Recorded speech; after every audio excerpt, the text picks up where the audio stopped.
Hello, and welcome to Module 2 of the CES Evaluating Impact Training Programme, the nuts and bolts of evaluation. This is the second module in a four-part series designed to support organisations in the community and voluntary sector to build their evaluation capacity. Each module is packaged individually, so you can choose to attend 1, 2, 3, or all 4, depending on your experience and needs. Before we get started, here's a quick overview of the full programme. Module 1. Evaluating Impact, an Introduction. Module 1 introduces the essentials of evaluation, including how to define outcomes and outputs, understanding your theory of change, and identifying indicators of success. It's ideal for those new to evaluation or looking to strengthen their foundational understanding. Module 2. The nuts and bolts of evaluation. In this module, we'll build on the basics by exploring how to gather the right data, choose appropriate evaluation methods, and develop a practical evaluation plan. It's suited to those who already understand outcomes and indicators and are ready to plan and implement evaluation activities. Module 3. Making meaning from your data. This module focuses on analysing your data. It's perfect for those responsible for quantitative or qualitative data analysis and drawing out insights for demonstrating impact and informing policy and practice development. Module 4. Telling the story of your data. Module 4 will be of interest to those who want to build a communications plan that will tell the story of their impact for a range of audiences and purposes. It will examine the who, how, what, why, and when of telling a compelling story. All modules are available as self-paced online sessions. If you have any queries about this training or would like to speak to a member of the training team, please feel free to get in touch with us using the email included on the slide. CES is an all-island, not-for-profit organisation. As you can see, our work is diverse, ranging from research and evaluation, making evidence usable for a range of practitioners and policymakers, building the capacity of other organisations to do the same, and supporting shared learning experiences.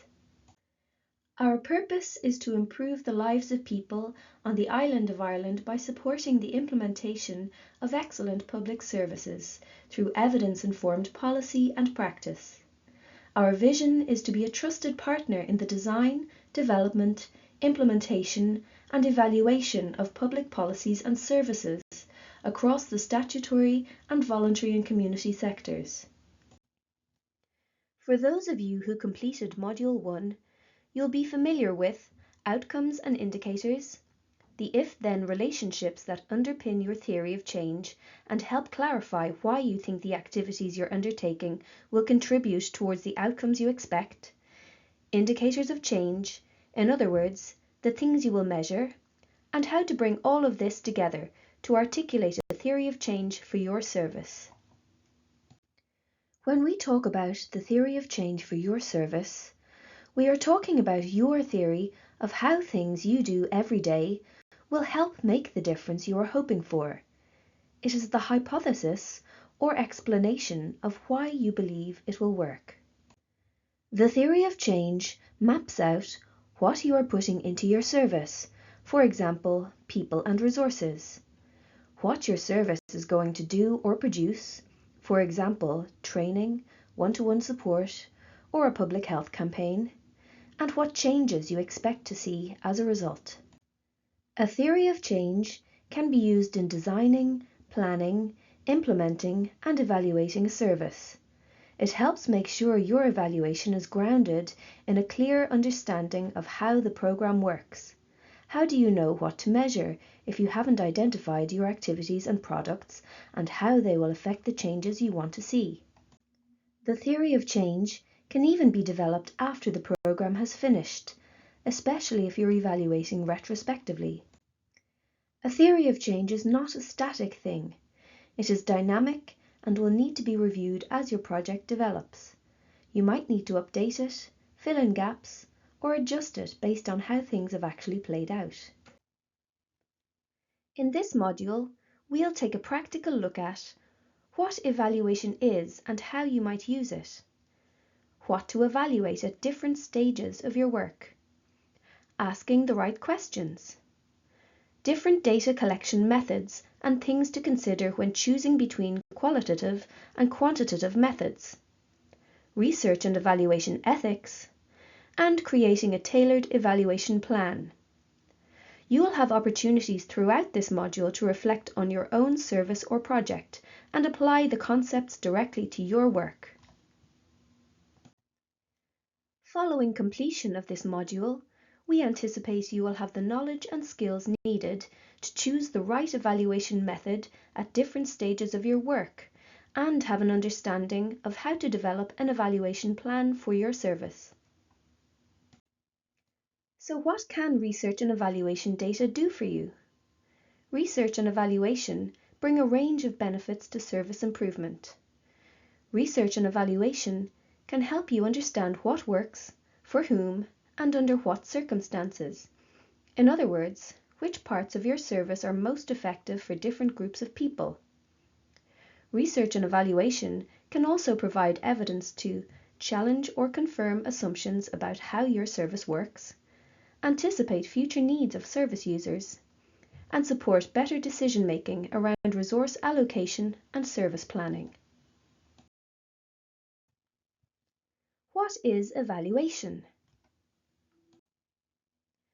An evaluation is a planned investigation of a project, program, or policy that aims to answer specific questions of interest. In other words, it's a structured way of finding out how well something is working and why. Evaluations are carried out in a systematic and robust way, using trusted methods. For example, surveys, interviews, and focus groups, to ensure the results are reliable. The results of an evaluation can tell you what's working well and what's not. For example, which parts of a program are having the most impact, how things could be improved. In other words, what changes might make the service more effective or efficient. Whether it's value for money, helping you understand if the resources invested are being used efficiently and are delivering good outcomes. Why might you conduct or commission an independent provider to evaluate your service? Fundamentally, the purpose of any evaluation is to create greater understanding. Undertaking an evaluation can help to demonstrate accountability for funding. Evaluation helps show how resources are being used and whether they're making a difference. For example, if you received a grant to run a youth mentoring program, evaluation can show funders how many young people were supported and what outcomes were achieved. Evaluation can also help you assess and demonstrate effectiveness. It helps you understand whether you're achieving your intended outcomes. For example, if your goal is to improve mental health, evaluation can help measure changes in well-being among participants. It can also improve learning and decision-making. Evaluation helps you learn what's working well and what could be improved. It helps identify barriers, enablers, and which approaches are most effective.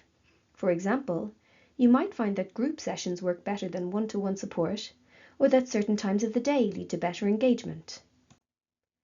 Evaluation can also contribute to the evidence base. Evaluation adds to wider knowledge about what works in your field. For example, your findings might help other organizations working on similar issues learn from your experience. And evaluation can help you share learning and influence others. It can help share insights with others, within your team, wider service sector, or even with policymakers. For example, if your evaluation shows strong results, it could be used to advocate for funding or influence government policy. Before starting an evaluation, it's important to think carefully about its purpose. In other words, what you want to learn from your evaluation and why it's important. Spending time on this early planning stage helps you identify your evaluation questions, which are the key things you want to find out. There are many different types of evaluation. You might hear terms like outcome evaluation and impact evaluation used, sometimes even interchangeably. Here's a simple breakdown. Outcome evaluation focuses on the direct results of your project or service. For example, did participants report improved well-being after attending your program? Impact evaluation looks at wider, longer-term changes that go beyond your immediate service. For example, if your program helps individuals find stable housing, the impact might be improved family stability or reduced community homelessness. There's no single agreed definition of impact evaluation, but it usually refers to broader changes that happen over time or ripple effects beyond the people directly involved. A process evaluation looks at how something was delivered. They are also sometimes referred to as an implementation evaluation. Some of the questions you might ask in a process evaluation include: did people attend the sessions? Was the location accessible? Did the service run as planned? It also includes questions about relevance. For example, is the service still needed? Is it reaching the people who will benefit most? Cost evaluation assesses the costs involved, both financial and personal. For example, how much did the program cost to run? How much does it cost to run compared to other similar services? This slide highlights the key factors that shape how an evaluation is designed and carried out. First, the form and scope of an evaluation, meaning what it looks like and how detailed it is, depends on several things. Its purpose and audience, for example, is the evaluation for internal learning, for funders, or to influence policy? Different audiences will need different types of information. The nature of the program. A small pilot project might need a simple evaluation, while a large, national program might require something more complex. Capacity and resources. What time, skills, and budget are available? It is important to make sure that your evaluation is realistic and proportionate to the resources available. Political and organizational context. For example, if there's pressure to show results quickly, that might shape the evaluation's focus or timeline. It is also important to think about who the decision makers are. When we say decision makers, we don't just mean senior leaders. It could be your service users who want to know if the program is helping them and whether to continue engaging, your organization, which needs to learn and improve, commissioners or funders who want to see value for money to decide whether to continue investing, or even policymakers if your work is influencing wider systems. Finally, it's important to remember that an evaluation must provide useful information. That means it should address the issues that matter, not just what's easy to measure. It should be timely and meaningful, so decision makers can use it when they need it. It should be communicated clearly, in a format that's easy to understand and act on. In other words, a good evaluation is not just about collecting data. It's about making sure the right people get the right information at the right time. We recommend planning for evaluation as early as possible, ideally right from the beginning of your project or service. Early planning helps you think about what outcomes you want to measure, helps you make sure you're collecting the right data from the start, and avoid missing important opportunities to gather useful information. If you wait too long, you might realize later that you don't have the data you need to show what's working. That said, it's also important to remember it's never too late to evaluate. Even if your project is already underway or even finished, you can still look back and gather data. For example, you might interview participants about their experience, review existing records or reports, use surveys to collect feedback from people retrospectively. So whether you're just starting out or well into an established service, there's always something you can do to learn and improve. When we think about evaluation, we often picture a traditional approach, something that happens after a program is well established or even finished. But evaluation can happen at any stage, even before a project begins. This is where the idea of evaluative thinking comes in. Evaluative thinking is about building a habit of using good evidence to make sound judgments. In other words, it's a way of thinking that helps us ask useful questions, reflect on what's working, and make informed decisions throughout a project's life cycle. With a strong focus on continuous improvement, evaluative thinking has been referred to as a way of doing business as opposed to a discrete one-off activity. Let's look at how evaluation can be useful at different stages. Before a project begins, you might carry out a needs assessment to understand what is the current situation. Is there an unmet need? What could be done to address it? For example, if you're planning a new youth program, you might ask, how many young people are currently accessing support in this area? Or, what gaps exist in current services? Early stages of implementation. If your project is new, like a pilot, you can do a process or implementation evaluation to explore how is the project being delivered? Are people engaging with it?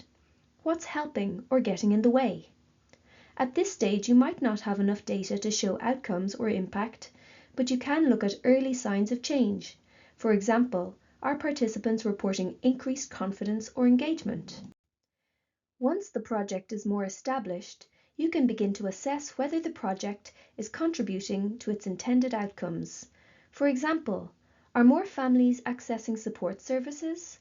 Are referral rates improving? For mature programs, you might carry out an impact evaluation to explore broader or longer-term changes. For example, has the program helped reduce youth unemployment in the area? Has it led to better outcomes for families or communities? The key takeaway is, evaluation isn't just a one-off activity. It's a way of thinking and learning that can happen throughout a project's journey.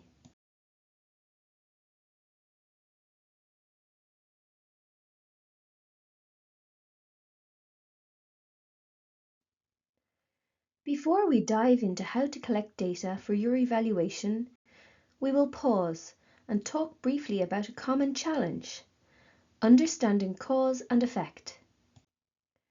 Many evaluations aim to find out whether a program or service causes certain outcomes. For example, does it improve service user well-being, or unexpectedly, could it make things worse? But here's the tricky part. It's often very difficult to say with confidence that your service caused those outcomes. Why? Because only certain types of evaluations, called experiments, are designed to test cause and effect rigorously. These are tightly controlled studies that can isolate the impact of a single factor, and they're very hard to do in real-world settings, especially with social programs or policies.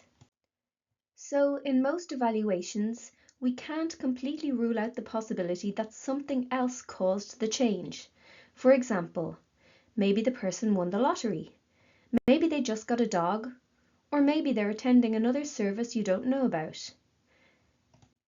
This brings us to a well-known saying in science and evaluation: correlation does not equal causation. Correlation means two things seem to be connected. When one changes, the other changes too. But just because they appear linked doesn't mean one caused the other.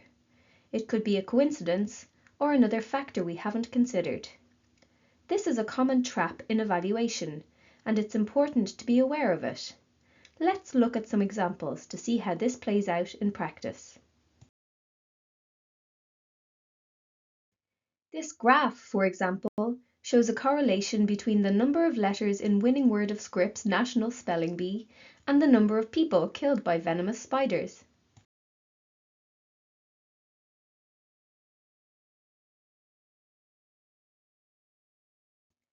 Another example here of a correlation between the number of people who drowned by falling into a pool and the number of films Nicolas Cage appeared in. And finally, a correlation between the per capita cheese consumption and the number of people who died by becoming tangled in their bed sheets. Correlations like these are quite common in evaluations. So what does that mean for us?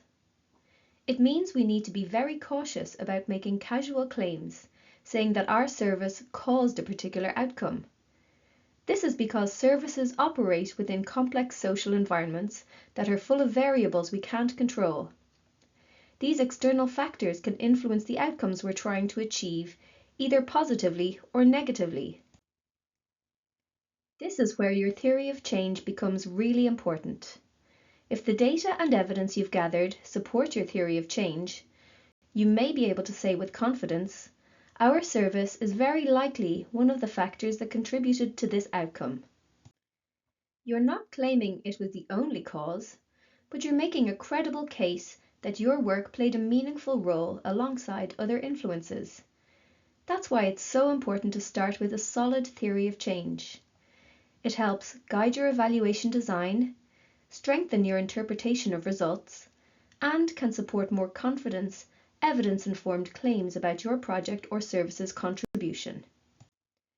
In this section, we're going to take a look at the various sources of data and methods of data collection.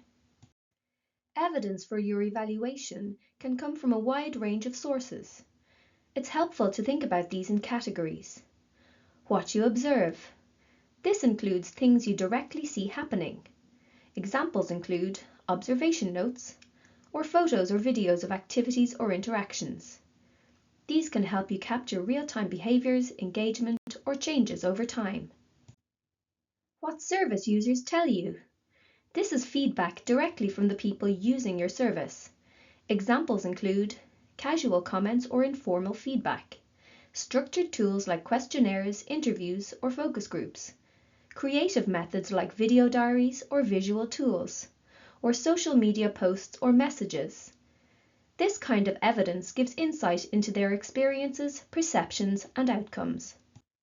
What others say about service users. Feedback from people who know or work with your service users. Examples include referrer feedback or case reviews, or comments from family members, friends, or carers. This can help you understand the broader impact of your service from different perspectives. Records you keep. These are internal data sources that track service use and activity. For example, attendance logs, lists of activities or sessions delivered, service usage data, assessment results, or website analytics, for example, the number of downloads.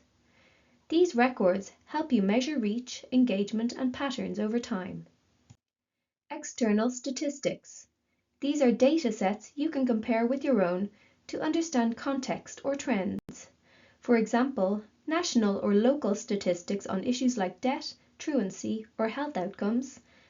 They can help you benchmark your results or show how your service fits into a wider picture.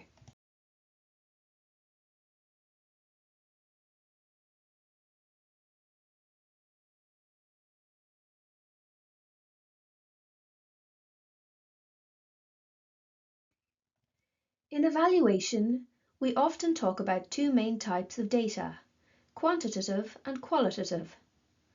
Quantitative data is all about numbers. It helps you measure things precisely, like how much, how often, or how many.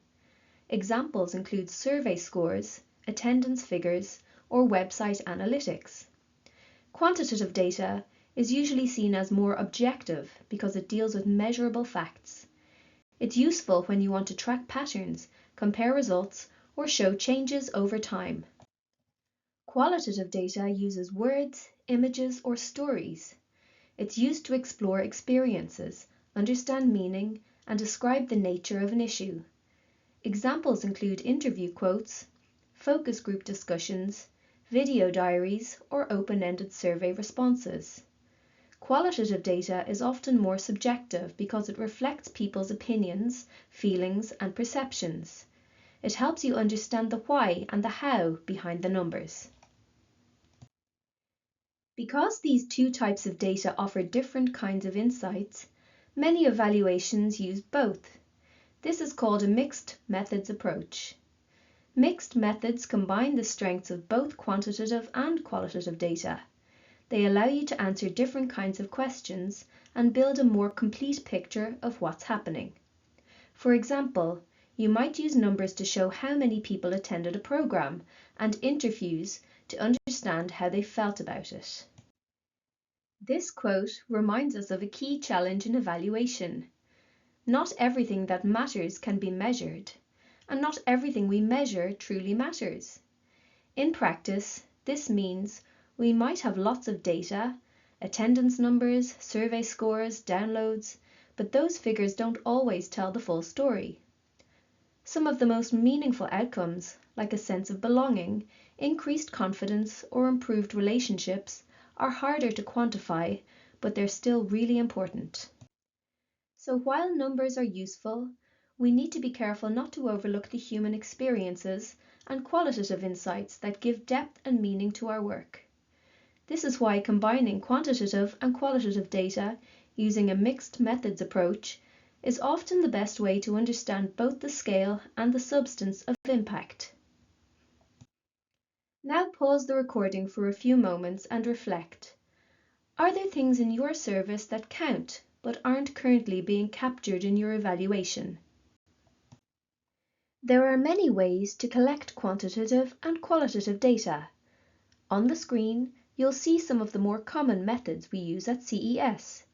These include surveys, interviews, focus groups, case studies, observations, standardized measures, and creative and participatory methods.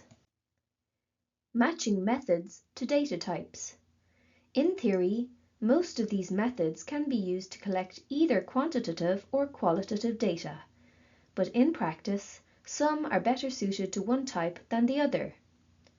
If you're collecting quantitative data, things you can count or measure, then surveys and standardized measures are usually your go-to options. If you're collecting qualitative data, like stories, experiences, or opinions, then interviews, focus groups, and creative or participatory methods are great choices. Observations are quite flexible. Depending on how you design them, they can be used to gather either type of data or even both. Choosing the right method. The most important thing is to choose methods that will help you answer your evaluation questions. Think about what kind of information you need, who you're collecting it from, and how you'll use it. In the next few slides, we'll focus on 2 or 3 of these methods in more detail, looking at when you might use them and what their strengths and limitations are. Surveys and questionnaires are commonly used to collect quantitative data, especially when you want to understand the general characteristics or opinions of a large group of people.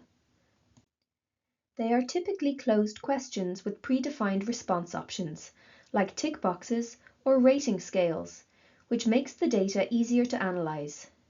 However, you can also include a few open-ended questions to gather some qualitative insights, though these should be used sparingly to avoid overwhelming respondents or generating lots of qualitative data that you might not have the time or capacity to analyze.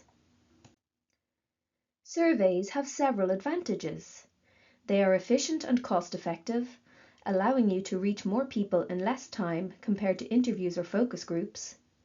They are easier and quicker to analyze compared to interviews or focus groups. They are flexible and accessible because they can be completed anonymously and without a researcher present. They can encourage more honest responses. They are often preferred by shy or reserved participants who may not feel comfortable speaking in a group setting. Despite their strengths, surveys also have limitations. In terms of their representativeness, it can be hard to get a sample that truly reflects your target population. For example, women often respond to surveys more than men, which can skew results. Closed questions restrict how much people can say, and too many open questions can reduce completion rates. And finally, while it's easy to create a basic survey, designing a good survey takes time and expertise. This slide has some handy tips for making surveys more engaging and age-appropriate for children and young people. That said, we think these ideas are useful no matter who you're designing a survey for. Clear language, simple questions, and thoughtful design help make surveys easier to complete and more likely to give you useful responses, whether you're working with children, young people, or adults. It is generally agreed that self-completion surveys can work well with children from around the age of 7 and up, but for younger children, there are ways to make surveys more accessible and engaging. Some helpful adaptations include using pictures or symbols like emojis, smiley faces, or thumbs up, thumbs down to represent response options. Audible questions, having the questions read aloud, either by a person or through audio recordings, and support from a familiar adult. Someone the child knows and trusts can help guide them through the survey without influencing their answers. Key design tips for children and often adults too. Whether you're designing surveys for children or adults, there are a few important principles to keep in mind. Keep questions short and simple. Use clear, age-appropriate language. Avoid jargon or complex wording. Limit the number of response options. For children under 11, stick to 2 or 3 choices. For children over 11, you can use 4 or 5 options. Label all scale points clearly. If you're using a scale, for example 1 to 5, make sure every number is explained. For example, 1, strongly agree, 2, agree, 3, neutral, 4, disagree, and 5, strongly disagree. Adults might infer what the middle numbers mean, but children benefit from having each option spelled out clearly. This slide gives an overview of focus groups, a commonly used method in evaluation to gather feedback and insights from service users. Focus groups are especially useful when you want to capture a range of perspectives from different participants, encourage interaction and discussion, which can lead to deeper insights, and validate your findings by checking them against the views of a diverse group. They're a great choice when you're looking for rich conversational data and want to explore how people respond to each other's ideas. Here are some benefits. They can be less resource intensive than conducting lots of one-to-one interviews. You can hear from multiple people at once, which helps gather a broader set of views, and they often produce quick results, especially when time or budget is limited. However, there are also challenges. You'll need a skilled facilitator to guide the conversation and manage group dynamics. It's important that participants feel safe and comfortable sharing their views. Be aware that dominant voices can sometimes overshadow quieter participants. Focus groups may not be suitable for sensitive topics where privacy is important. And there are also practical considerations, like choosing the right location, ensuring good acoustics, and deciding how to record the session.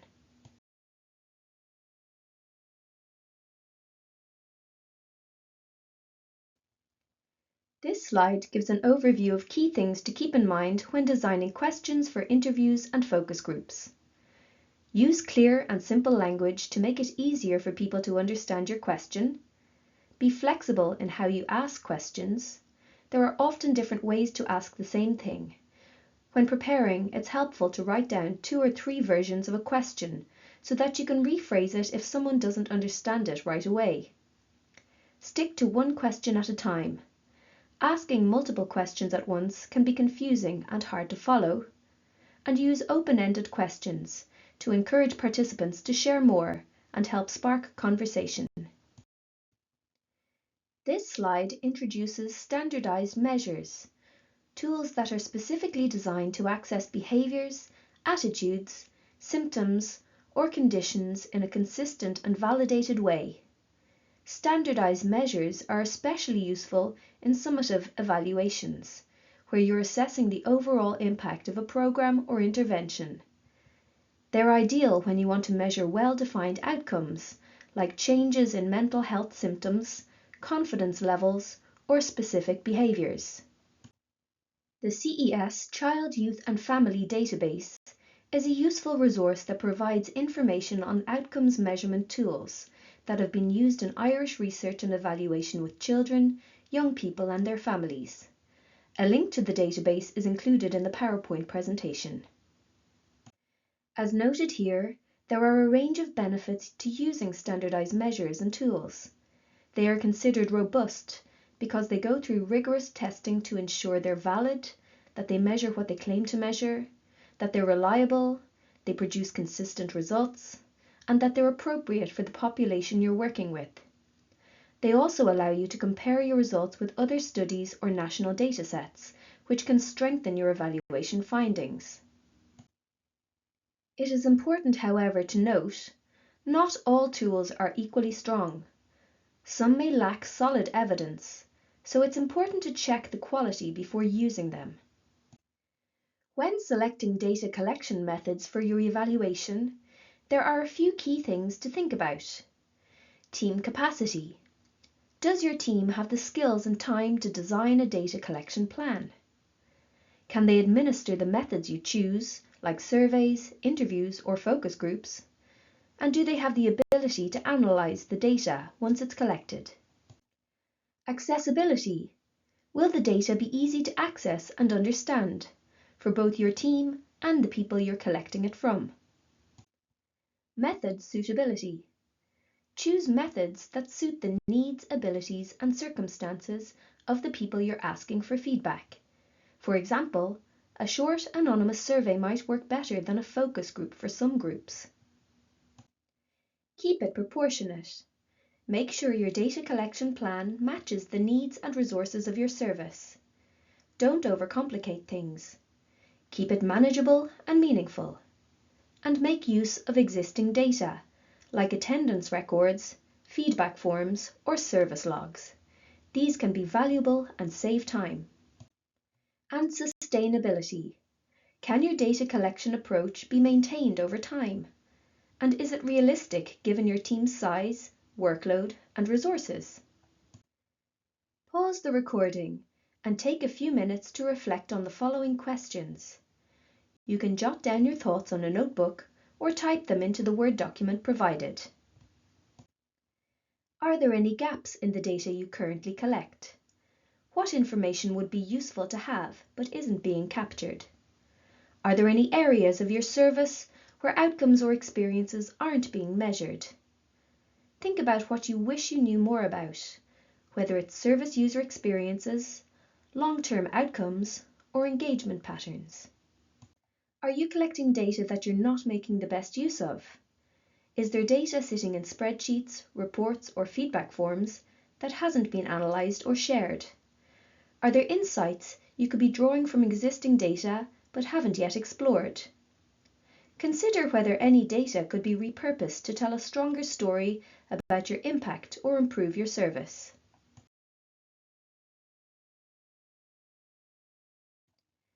Now we're going to take a look at some things to consider when formulating questions for your data collection tools.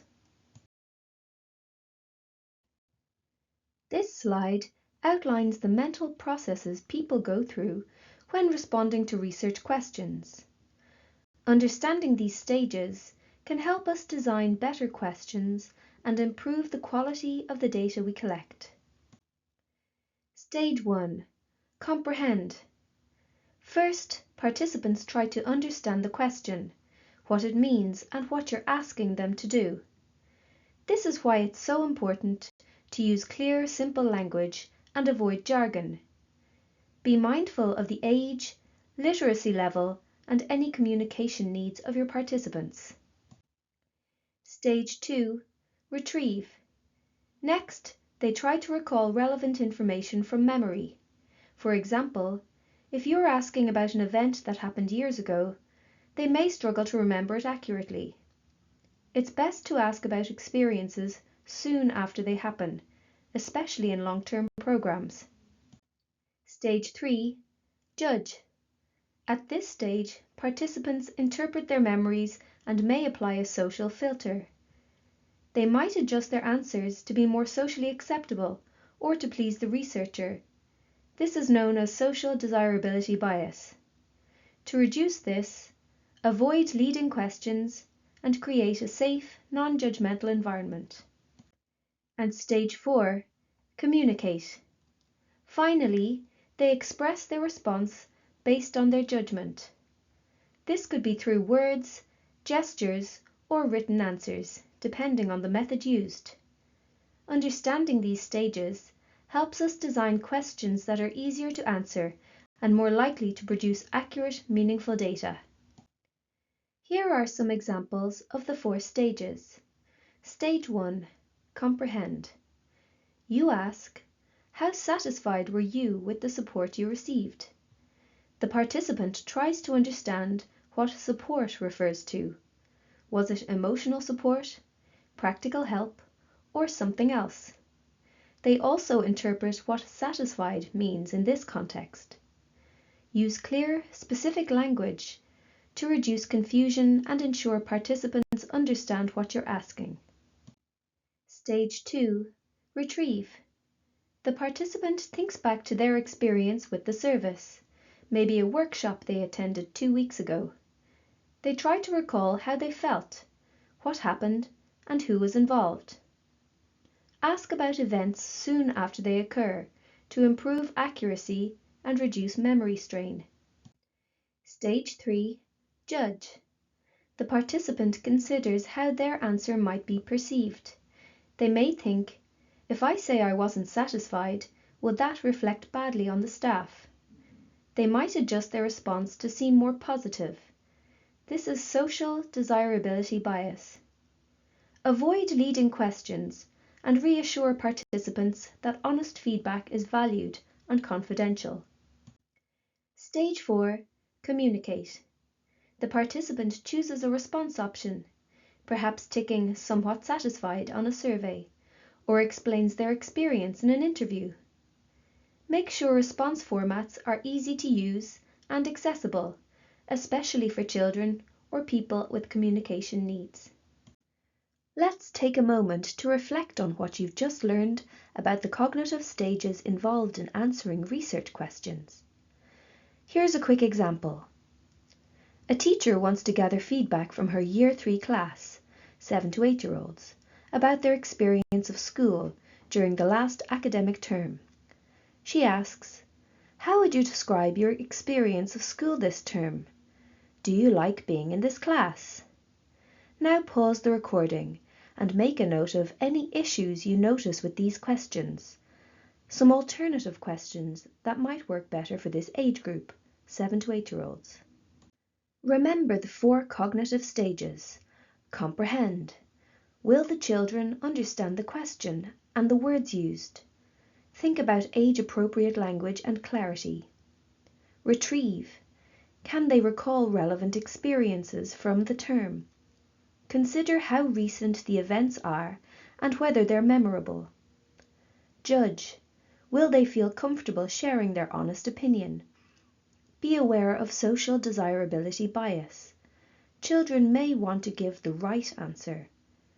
Communicate. Can they express their thoughts clearly? Make sure the response format is simple and accessible. There are a couple of problems here. Words like experience and this term may be too abstract or unfamiliar for 7 to 8-year-olds.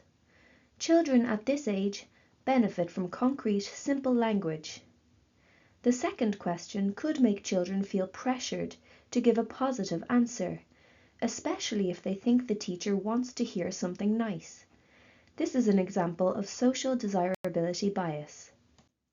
Here are some alternative questions that are more age-appropriate. Since your summer holidays, how have you found school? How do you feel about school this year? These versions use clearer language, are easier to understand, and give children more space to share their honest thoughts. Emily is 6 and is receiving support from a new family support worker. As part of their initial assessment, the family support worker asks Emily the following question. How do you feel about school? The response options are 3 emojis. Again, pause the recording and make a note of any issues you notice with these questions, some alternative questions that might work better for this age group. There are a couple of cognitive considerations here. Retrieve. The question doesn't include a time frame, which can make it hard for a young child to recall specific experiences. A better approach might be, how have you felt about school this week? Or, how have you felt about school since Christmas? Communicate. The use of emojis is helpful, but it's important to ask, is the scale clear to the child? Does the middle face clearly represent a neutral feeling, or could it be confusing?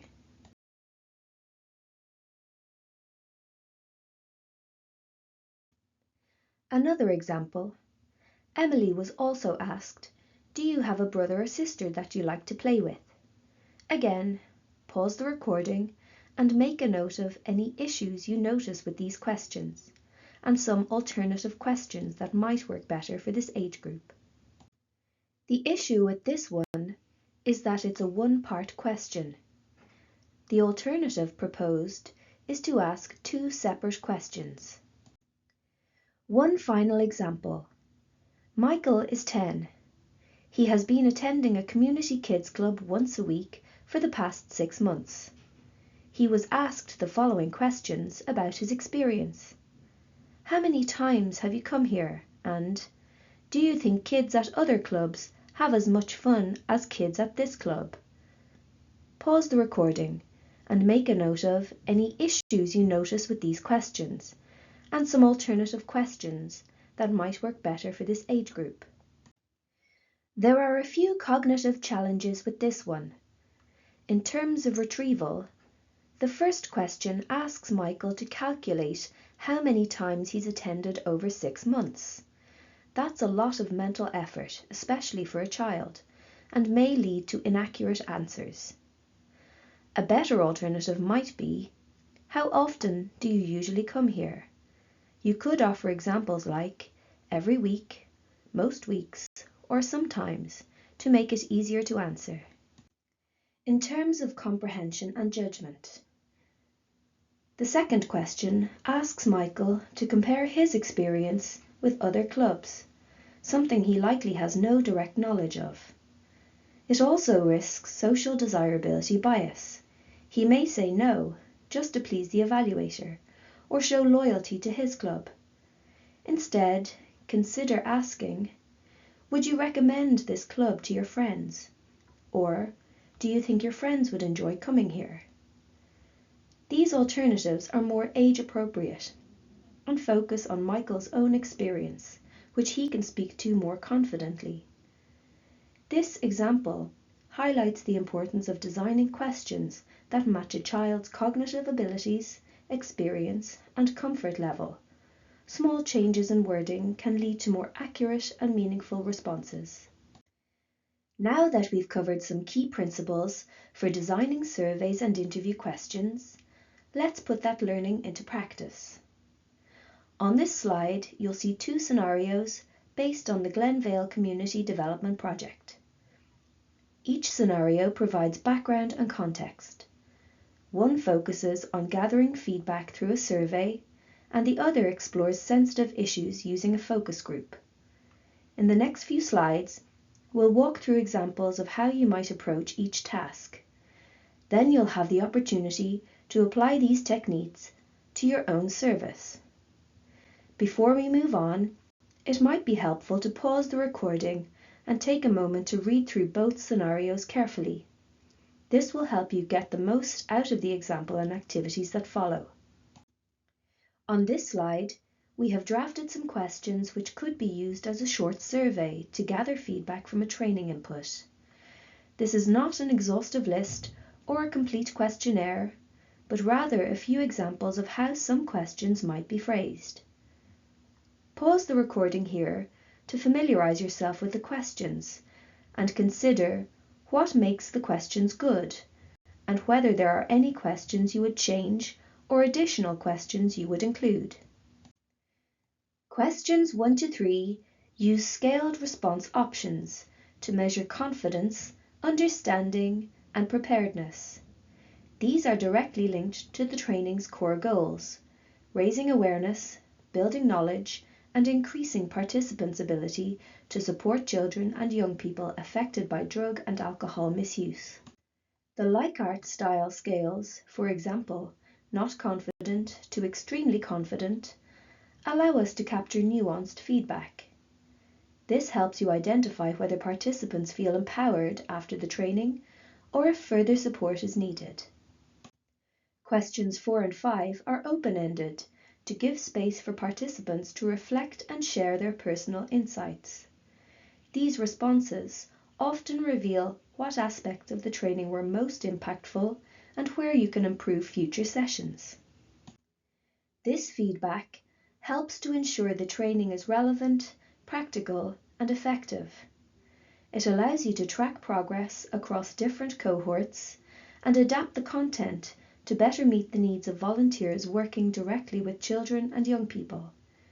It also helps you identify opportunities for follow-up support, such as additional resources or one-to-one guidance. In this example, we have drafted some questions that might be used as part of a question schedule for a focus group with young people to explore their experiences of local gangs in the area and understand what, if anything, the Glenvale Community Project might do to address this issue. As with the previous example, pause the recording here to familiarize yourself with the questions and consider what makes the questions good and whether there are any questions you would change or additional questions you would include. As you can see, there are a couple of warm-up questions included at the beginning. The rationale for this is that they help build trust and make participants feel heard before discussing sensitive topics.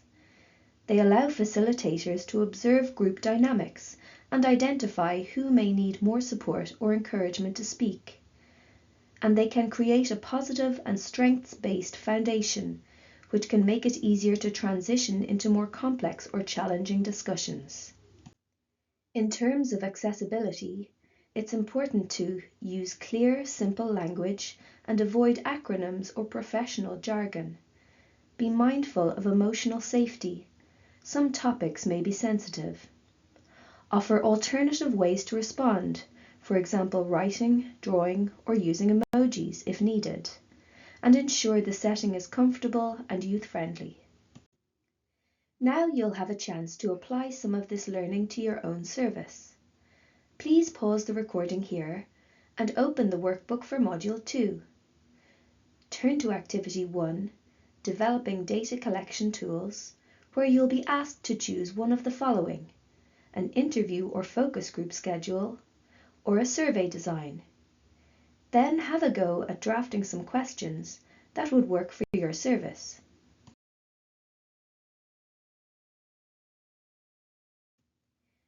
Research ethics. Ethical guidelines are there to help us do research and evaluation in a responsible and respectful way. They give us a roadmap for best practice, so we know we're doing things properly. The main idea behind ethical considerations is to make sure that everyone's involved, participants, stakeholders, project staff, are treated with care and respect. At the same time, we want to make sure the work we're doing actually helps improve services and leads to useful learning. There are lots of official frameworks out there, like the UK Policy Framework for Health and Social Care Research, which set out clear rules for how research should be done. But not all of these guidelines fit neatly when you're doing something like an internal service review or a small-scale evaluation for a community or voluntary sector organisation. You might need to adapt them a bit. For example, Principle 10 of the UK Policy Framework says that information about a research project should be made public before it starts. That makes sense for big research studies, but it might not be practical or even relevant for smaller internal project evaluations. So while formal guidelines are very useful, it's also important to use common sense and keep ethical thinking front and center, even when the rules don't quite fit the situation. Ethical principles should be considered from start to finish in any research or evaluation project, not just at the beginning.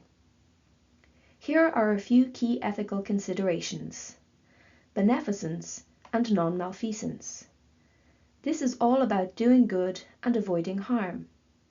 We want to make sure participants aren't put at risk, physically, emotionally, or socially.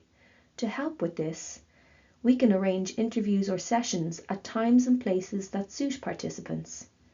Make it clear they can skip any questions they're not comfortable with. Remind them they can withdraw from the research at any time, and offer follow-up support if needed, like helpline numbers, especially if sensitive topics come up. Informed consent. People should know exactly what they're signing up for. That means giving them a clear, easy to understand information sheet explaining why the evaluation is happening, what participation involves, and what will happen with the information they share. Consent should be voluntary and ongoing. It's not just a one-time thing.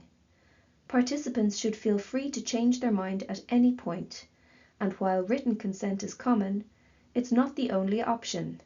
You can also use things like tick boxes. For example, I understand that continuing means I consent, or verbal consent if appropriate. The key is making sure people understand what's happening and feel in control. Anonymity and confidentiality are slightly different concepts, but both important. Confidentiality means keeping personal details private. No names or identifying information should show up in reports or presentations. While anonymity means that even the researcher can't link responses back to specific individuals. This helps people feel safe to be honest, knowing they won't be judged or identified. One way to support anonymity is by using unique codes or identifiers instead of names. Managing power dynamics. Power dynamics are always present in research and evaluation, especially when there's a difference in age, status, or experience between the researcher and participants. For example, when children or young people are interviewed by adults, the adult might be seen as an authority figure, which can influence how openly the child responds. A pre-existing relationship, like a staff member interviewing someone they support, can also affect how honest or comfortable participants feel. Here are some practical ways to reduce the impact of power imbalances. Build rapport. Take time to connect with participants before diving into questions. A relaxed chat can help ease nerves and build trust. Set the tone. Let participants know there are no right or wrong answers. You are interested in their experiences, not testing their knowledge. This is especially important when working with children and young people. Dress informally. Avoid formal clothing that might reinforce authority. Casual dress can help level the playing field. Choose familiar venues. Holding sessions in places participants know and feel comfortable in, like community centres or schools, can help reduce anxiety. And use focus groups wisely.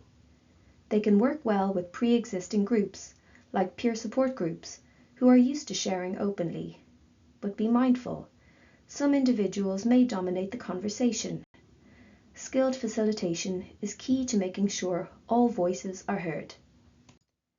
One powerful way to address power dynamics is through participatory research.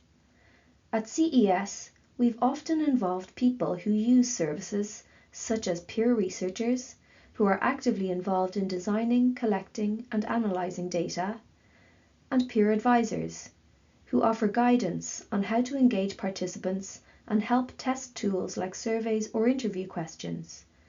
These roles help shift the balance of power by giving participants a say in how the evaluation is done. It's more collaborative and respectful. Peer researchers can be involved at every stage, but this approach takes time and resources as they'll need training and support. Peer advisors are a lighter touch option. They still offer valuable insights and help make sure your tools are clear, appropriate, and sensitive. Making findings accessible. Managing power dynamics doesn't stop at data collection. It's also about how you share findings. Use plain language. Include quotes or stories that reflect participants' voices. Share results in formats that suit your audience, like posters, videos, or community presentations. This helps ensure participants feel heard and valued, and that the evaluation leads to real change. When working with data in research or evaluation, it's essential to think ethically, not just about what we collect, but how we manage it throughout the process. Before you collect any data from participants, you need to be clear and transparent about a few key things. First, how their data will be stored. Will it be digital, paper-based, encrypted? Participants should know where and how their information is being kept. How you will manage access requests. It's important to let participants know how they can request access to their data. This is part of respecting their rights and maintaining transparency. Data retention. Be upfront about how long you'll keep their data. This helps build trust and ensures you're complying with data protection regulations. This information should be shared as part of the informed consent process, ideally in a simple, easy to understand format like an information sheet or verbal explanation. Data storage and security.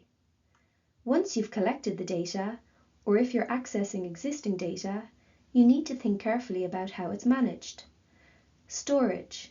Is the data stored securely? Think about password protection, encryption, locked cabinets, whatever is appropriate for the format. Retention. Again, how long will the data be kept? This should align with your organization's data policy and any relevant legal requirements. Access. Who in your team will be able to see or use the data? Limit access to only those who need it for the project. Participant access. Make sure there's a clear process for participants to access their own data if they request it. These steps aren't just about ticking boxes. They're about respecting participants, protecting their privacy, and maintaining trust in the research process. Designing the evaluation. The nature and scope of an evaluation can vary widely depending on several key factors. These include its purpose and audience. The reason you're conducting an evaluation will shape everything, from the questions you ask to the methods you use. Earlier in the session, we explored different purposes, such as improving service quality, building an evidence base, demonstrating impact to funders.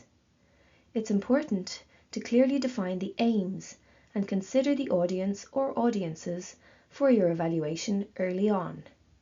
This helps you develop focused evaluation questions, essentially what you want to find out.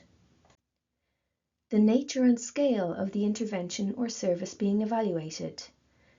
As outlined earlier in the session, unlike lab-based research, most social science evaluations happen in real-world settings, which are complex and unpredictable. You're often trying to create change in environments where many factors are at play, and you can't control them all. So your evaluation needs to be flexible and realistic. Capacity and resources available for evaluation. Some evaluation methods can be expensive and resource-heavy. If you're working with limited time, funding, or staff, you'll need to choose methods that match your capacity. Think about what's feasible and sustainable. The project or service's stage of implementation. Programs often take time to settle in. Research suggests it can take 2 to 4 years before they're fully embedded. Early evaluations might focus on implementation, how things are being delivered, while later ones can assess outcomes, what's being achieved. Understanding where your project sits in this cycle helps you decide what kind of evaluation is appropriate. And finally, political and organisational context. Sometimes, funders or policymakers want results quickly, at times even before it's realistic to measure outcomes. Short policy cycles and tight deadlines can make things challenging for service providers and evaluators. It's important to manage expectations and be honest about what can be measured and when.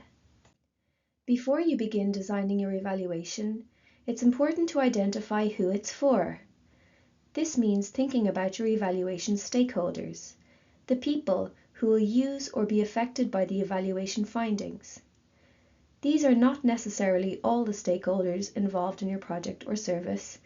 Instead, they are the end users of the evaluation, those who will read, interpret, and act on the results. Clarifying who the evaluation is for goes hand in hand with defining its purpose. It helps you focus your evaluation questions, choose appropriate methods, and communicate findings in a way that's useful and relevant. It can be helpful to ask yourself, who will use the findings when considering who your evaluation stakeholders are? What are their interests or priorities? How might they use the results? And what level of influence do they have? Evaluation stakeholders might include funders, service managers, frontline staff, and community members or service users. We often hear that balancing the interests of stakeholders is tricky, and it is. Different stakeholders may have different needs.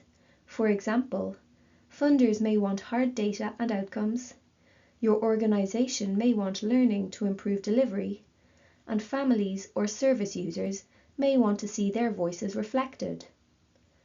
It's not always possible to meet everyone's needs equally. That's why it's helpful to identify and prioritise stakeholders early on. Be clear about whose needs the evaluation will focus on and why. Engaging stakeholders in the planning and implementation of your evaluation can add real value. It can help define what a credible and useful evaluation looks like, shape your evaluation questions and logic model, improve the quality of data collection, and help you make sense of the findings. It can also increase the chances that your findings will be used. For example, if your funder requires an independent evaluation, involving them early can help ensure the design meets their expectations and captures the outcomes they care about. So, to summarise, be clear on the purpose. This keeps your evaluation focused and relevant. Identify your stakeholders. Know who will use the findings and what they care about. Draft your evaluation questions. These help guide your data collection and analysis. And consult and revise. So talk to stakeholders early and often to make sure your evaluation meets their needs. Now it's time to put this into practice by identifying the evaluation stakeholders for your service evaluation. You'll find the worksheet for this activity in the workbook for Module 2. For each stakeholder, identify what kind of information they'd be interested in getting from the evaluation, how they might use those evaluation findings, and finally, give them a priority rating, low, medium, or high, based on how important their needs are in shaping the evaluation.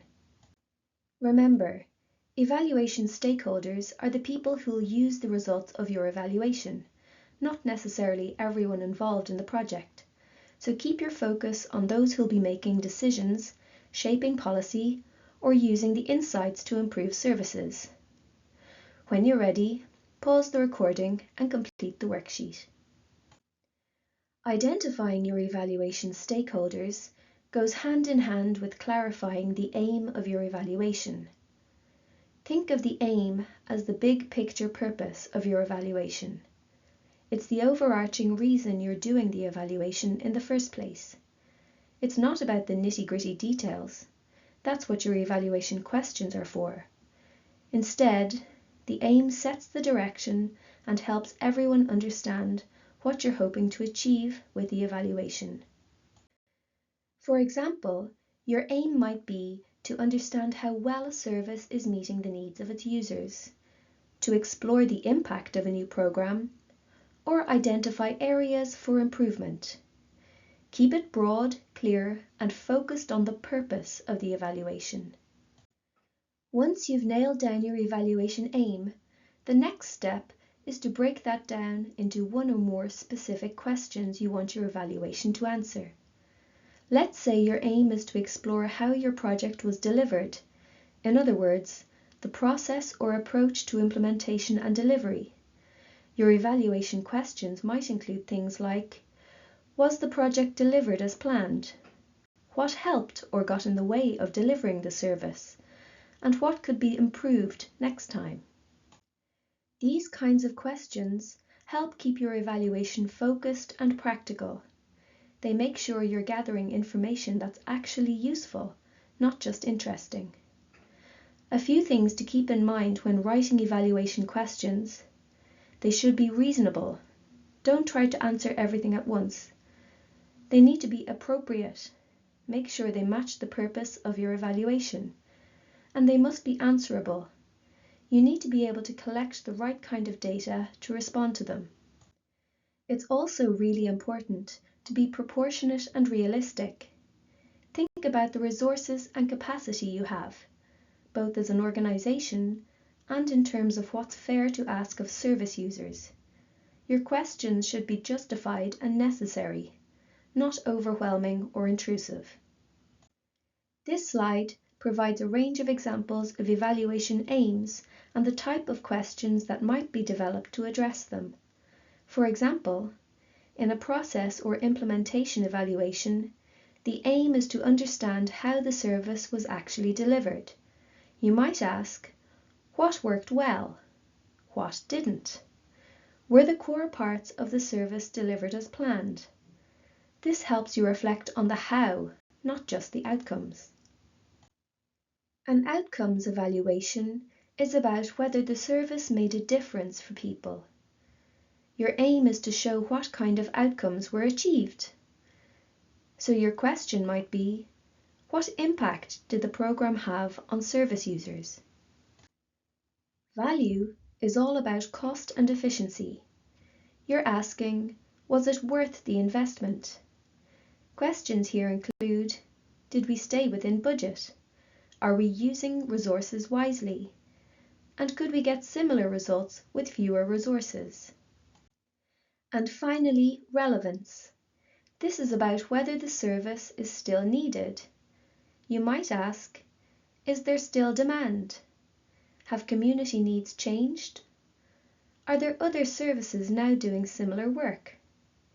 This helps you think about the sustainability and future planning. So when you're designing your evaluation, start with a clear aim, then build your questions around that. This keeps your evaluation focused, purposeful, and manageable.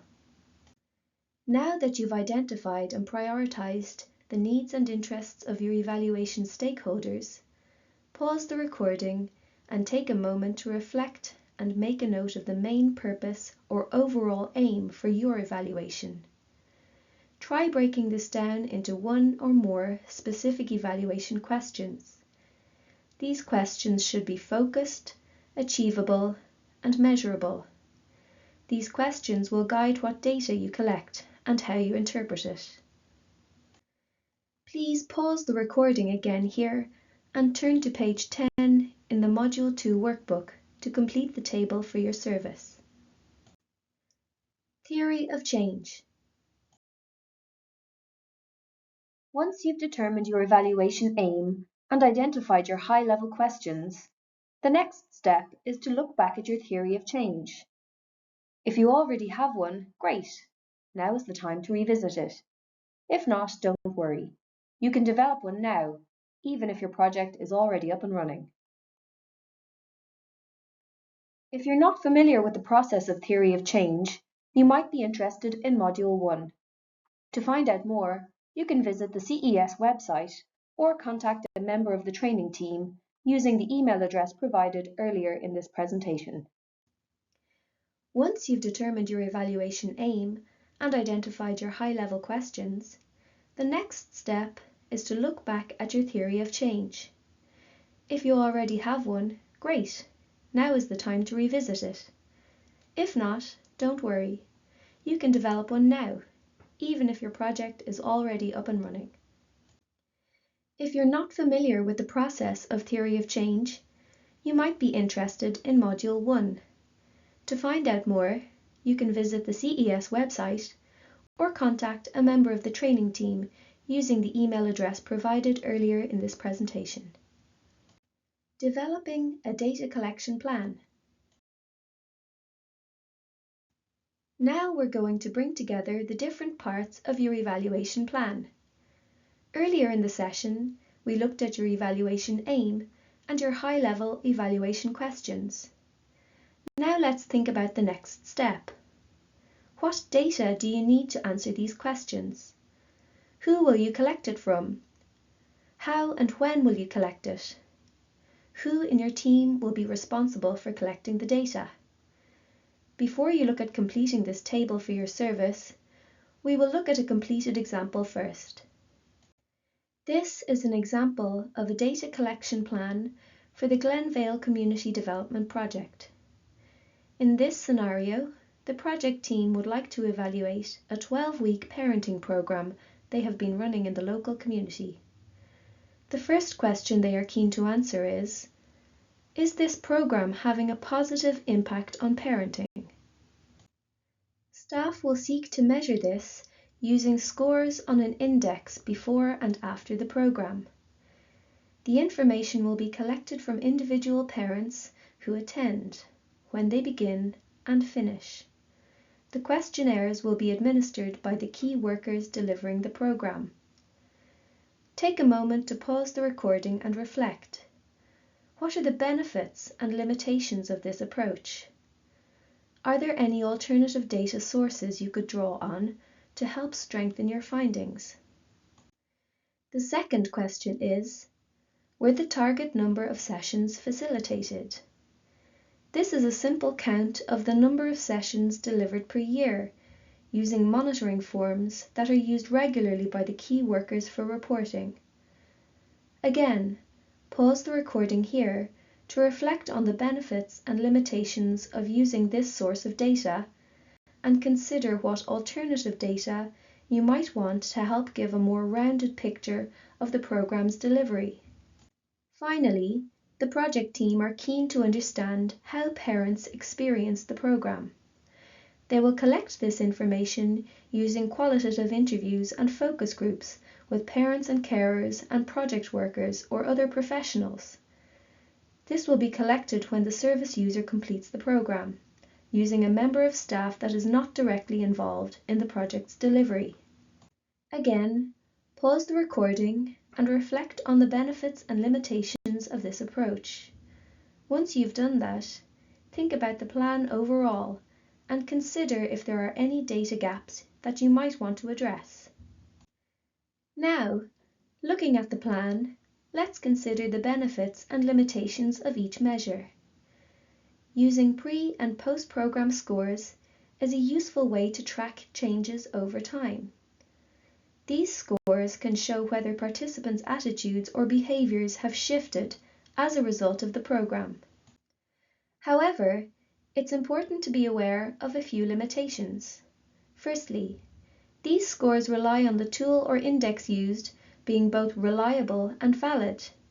If the tool isn't well designed, the results may not accurately reflect real change. Second, because the scores are self-reported, they can be influenced by something called social desirability bias. This means people might answer in a way they think is expected or acceptable rather than how they truly feel. Also, before joining a program, participants might rate themselves more positively simply because they aren't yet aware of what they don't know. This can lead to unexpected results, like little change between pre and post scores, or even a decrease. That's why it's so important to use more than one type of data. Combining different sources helps build a fuller, more accurate picture of the programme's impact. For the second question, tracking the number of sessions facilitated, this is a straightforward and useful measure. It's easy to collect, analyse and report. However, it only tells us how many sessions took place. It doesn't give us any insight into the quality of those sessions or how well parents engaged. To get a fuller picture, it's worth considering additional data sources. For example, project workers could record observation notes during sessions and could gather feedback directly from parents who attended. These sources can help us understand not just what was delivered, but how it was received. Finally, interviews and focus groups with parents and professionals are excellent tools for capturing rich, qualitative insights. They help us explore what supported or hindered engagement in more depth. However, because these are typically conducted at the end of the programme, the learning comes too late to influence delivery while it's still happening. If possible, consider ways to gather this kind of feedback earlier or throughout the programme, so it can be used to make real-time improvements. Once you've drafted your evaluation data collection plan, it can be really helpful to create a simple matrix like the one shown on this slide. This kind of matrix helps you check whether you've got enough data sources to answer each of your evaluation questions. Here's how it works. On the left-hand side, you list your evaluation questions. Across the top, you list different data collection methods you plan to use, things like surveys, interviews, focus groups, or service monitoring data. Then you use an X to mark which methods will be used to answer each question. Let's look at a few examples. For the first question, did the training lead to improvements in staff knowledge and skills? You might use pre- and post-training survey scores, as well as reflections shared in focus groups. For the second question, did the service reach the target number of service users? You might just need a simple count from your service monitoring data. The third question, did the programme achieve its intended outcomes, uses 3 different methods. This is a great example of triangulation, which means using multiple sources to cross-check your findings and make your evaluation more robust. Creating a matrix like this helps you spot any gaps in your data collection. For example, you might notice that one of your evaluation questions doesn't have any data sources linked to it, which means you won't be able to answer it properly. So this is a really practical tool to help you stay organized and make sure your evaluation is well supported by evidence. Drawing on the learning from the session, complete the evaluation template in the workbook for this module, identifying measures that will be used to evidence change for your service. As you're working your way through this task, consider who will participate in your evaluation, what information do you need to know, and what data collection tools would you use, and what are the benefits and limitations. This is the evaluation cycle we've used to shape these training modules. It starts with deciding the purpose of your evaluation. In other words, what information you need and why it matters. We have covered this during today's module. Next, you move on to developing or refining a theory of change for your project or service. For example, if you completed Module 1, you'll remember that a theory of change helps you clearly describe the outcomes you're aiming for, the steps or changes that lead to those outcomes, and the indicators you'll use to evidence your service's contribution to those outcomes. Once your theory of change is clear, the next step is designing the evaluation, which we've covered today. This means deciding what information you need, how you'll collect it, for example through surveys or interviews, and who will be involved and when will it happen. Finally, the last stages of the cycle are about analysing the data and reporting the results. These parts are covered in Module 3 of this programme. Before we conclude, this slide gives a quick overview of 10 practical tips to help you carry out meaningful and manageable evaluations. Let's go through each one briefly. Start at the start, or as early as possible. Evaluation works best when it's built into your project from the beginning. Don't wait until the end. Plan early so you can track progress and make adjustments along the way. Keep it simple. You don't need complex tools or jargon. Focus on what you really need to know and how you'll use the information. Make it realistic. Your evaluation doesn't need to prove you've changed the world. Be honest about what your project can achieve and measure outcomes that are meaningful and achievable. Make it proportionate to your resources. Think about the time, money, and effort you have available. Your evaluation should match the scale of your project and the resources you can commit. Make it proportionate to your outcomes. If your outcomes are modest, your evaluation can be too. Benchmarking is helpful. Measuring before and after can give you a clearer picture of impact. It's not essential, but it's a useful way to show change over time. Know your audience. Tailor your findings to the people you're sharing them with. Funders might want numbers, while community groups might prefer stories. Give context. A statistic on its own doesn't mean much. Help people understand what it tells us by explaining the background. What does that number really show? Be open and brave. Evaluations might reveal things aren't working as planned, and that's okay. It's an opportunity to learn, improve, and make better decisions going forward. Evaluation is a tool that should serve you. Ultimately, evaluation should help you. It's not just a reporting requirement. It's a way to understand your work, celebrate successes, and make improvements.